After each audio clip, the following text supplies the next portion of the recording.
infrastruktur, pertanian, dan lain-lain.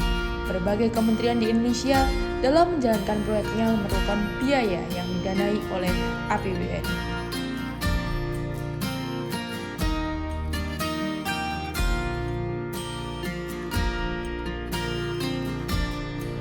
Begitu juga Satuan Kerja Mitra KPPN Surabaya 1.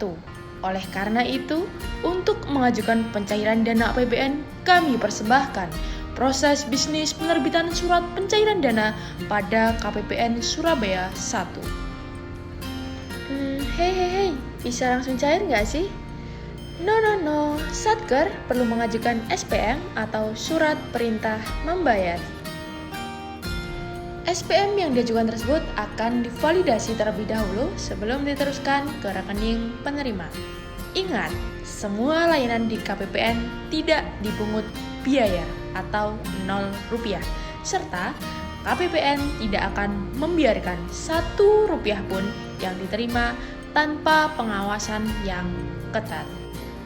Nah, Satker yang belum tahu pasti bertanya-tanya, bagaimana sih tahapan pencairan dana? Bagaimana sih cara mengajukan SPM? Bagaimana sih caranya? Saya mau mengambil gaji ke-13 nih.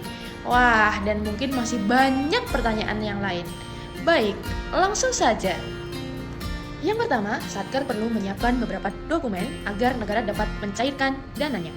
Satuan Kerja mengajukan beberapa berkas. Yang pertama, Surat Perintah Membayar atau SPM, beserta arsip data komputer atau ADK SPM, dan dokumen pendukung lainnya. Yang kedua, petugas front office KPPN melakukan dan meneliti dokumen SPM beserta kelengkapannya. Untuk tagihan gaji induk, kekurangan gaji, gaji susulan, dan honor PPNPN harus dilakukan rekonsiliasi data sebelumnya. Apabila berkas dinilai tidak lengkap atau salah, atau hasil rekon tidak sama, maka petugas FO KPPN akan mengembalikan berkas SPM tersebut kepada Satuan Kerja melalui aplikasi Sakti, dan Satuan Kerja tersebut melakukan perbaikan.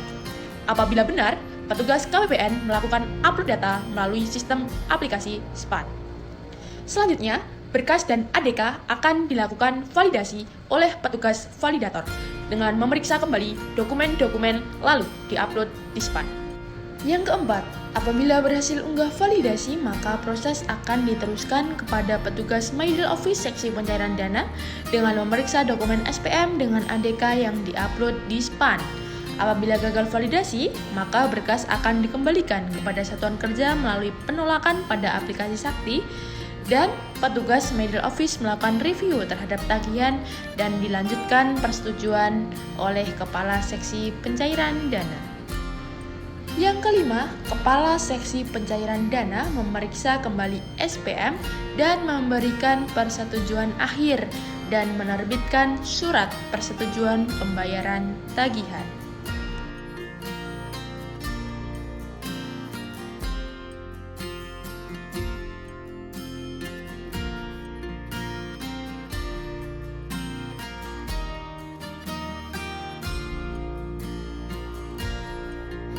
Yang keenam, setelah dilakukan approval, Seksi Bank KPPN melakukan Payment Process Request atau PPR terhadap tagihan yang disetujui per tanggal jatuh tempo dan menerbitkan SP2D. Yang ketujuh, Kepala Seksi Bank di sini yang bertugas dalam penerbitan SP2D, Surat Perintah Pencairan Dana. Yang kedelapan dan yang terakhir, SP2D tersebut akan diteruskan ke bank operasional, kemudian banklah yang mentransfer dana ke penerima atau pihak Satker yang mengajukan. Satuan Kerja dapat melakukan monitoring atas penerbitan SP2D tersebut melalui aplikasi Sakti atau OMSPAN. Nah, cukup mudah bukan? Cukup sekian, semoga bermanfaat dan selamat mencoba mengajukan pencairan dana. Ikuti terus informasi dari kami melalui media sosial KPPN Surabaya 1. Terima kasih.